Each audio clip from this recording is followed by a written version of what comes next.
शहद की मक्खी और छोटे बच्चे।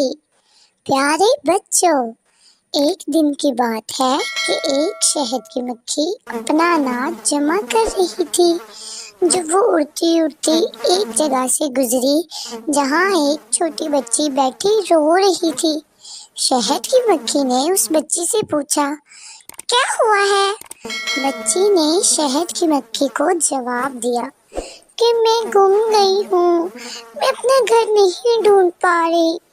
ये सुनकर मक्खी को उस बच्ची पर बहुत तरस आया और उसने उस बच्ची की मदद करने का फैसला किया और फिर उस बच्ची का घर ढूंढने के लिए उड़ती रही।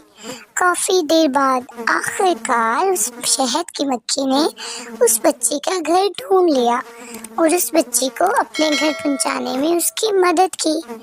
बच्ची अपना घर देखकर बहुत खुश हुई और उसने मक्खी का शुक्रिया अदा किया कि उसने उसकी इतनी मदद की। तो प्यारे बच्चों, आपने इस कहानी से क्या सबक सीखा? कि हमें जब भी मौका मिले हमें चाहिए कि हम एक दूसरे की मदद करें।